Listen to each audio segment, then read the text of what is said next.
रूस ने आखिरकार अपनी सेना को यूक्रेन के अंदर भेज दिया है। व्लादिमीर पुतिन ने अब से कुछ घंटे पहले ही इसका ऐलान किया है। इतना ही नहीं, यूक्रेन के दो खास इलाके थे, दोनेत्स्क और लुहांस्क। स्क्रीन पर आप इनकी लोकेशन देख सकते हैं। ये दोनों इलाके दोनबास रीजन के अंतर्गत आते थे। इन दोनों को तोड़कर अलग अलग देश के तौर पर भी स्थापित कर दिया है।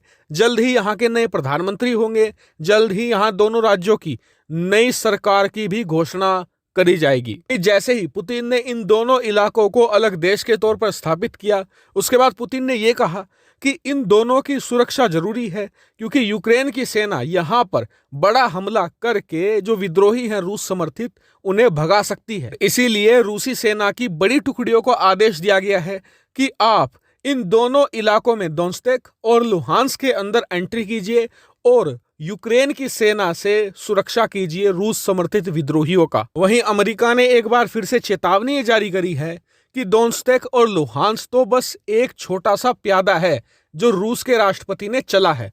उनका बड़ा इरादा है यूक्रेन की राजधानी कीव पर कब्जा करना और वहां पर अपनी समर्थित सरकार बिठवाना। और उनका तर्क यह है कि दोनेत्स्क और लुहांस्क को छुड़वाने के लिए यूक्रेन की सेना हमला करेगी और उसके जवाब में रूसी सेना को बहाना मिल जाएगा यूक्रेन पर हमला करने का। वो सबको कहेंगे, देखिए जी, पहले हमला तो यूक्रेन ने किया, और उसके बाद वो एडवांस करते चले जाएंगे और फिर अंत में कीव पर भी कब्जा कर लेंगे। और कीव पर कब्जा करने के बाद वहां पर अपना कब्जा बनाए नहीं रखेंगे, बस अपनी समर्थित सरकार बिठवा देंगे। यूक्रेन के अंदर जितने भी रूस विरोधी लोग हैं, या तो उन्हें भगा दिया जाएगा या उनका सफाया कर दिया जाएगा। वहीं आपका सवाल होगा कि रूस ये क्यों चाहता है कि यूक्रेन में उसकी समर्थित सरकार बैठे। तो इसका बड़ा कारण यह है कि रूस नहीं चाहता कि नाटो उसके बेहद करीब आए। यूक्रेन उसके और नाटो के बीच में एक बफर जोन की तरह काम करे, जिससे कि नाटो की सेना और रूस के बीच में दूरी बनी रहे। एक बार नाटो सेना रूस की सीमाओं पर आकर बैठ गई, उसके बाद रूस के लिए संभालना बहुत मुश्किल होगा। और इसीलिए कहा जा रहा है कि रूस कीव पर कब्जा करना चाहता है ताकि पूरा यूक्रेन उसकी मुट्ठी में आ जाए। वहीं इस इवेंट से एक बार फिर साबित हो गया है कि जो बाइडेन अमेरिकी इतिहास के सबसे कमजोर राष्ट्रपति हैं। इतना कमजोर राष्ट्रपति अमेरिका ने आज तक नहीं देखा, और वो इसलिए क्योंकि अमेरिका इस पूरी धरती का एकमात्र सोल सुपर पावर देश है।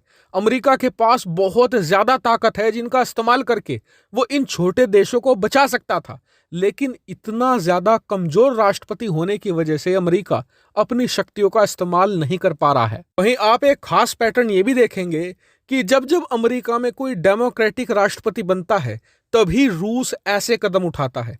बराक ओबामा के कार्यकाल में क्राइमिया पर ऐसा ही हाल हुआ था, और आज जो बाइडेन के कार्यकाल में दोनेत्स्क और लुहांस्क में यही चीज रिपीट की गई है। और मैं आपको बता दूं कि भले ही डोनाल्ड ट्रंप को 100 गालियां मिलती हों, भले ही डोनाल्ड ट्रंप में 100 कमियां हों, लेकिन आज डोनाल्ड ट्रंप अमेरिकी राष्ट्रपति होते तो शायद यूक्रेन की जान बच जाती। हालांकि इस पूरे मामले पर आपके क्या विचार है, कमेंट करके जरूर बताएगा। साथ ही वीडियो को शेयर कीजिएगा और चैनल को सब्सक्राइब करना बिल्कुल मत भूलिएगा। Thank you very much for watching video.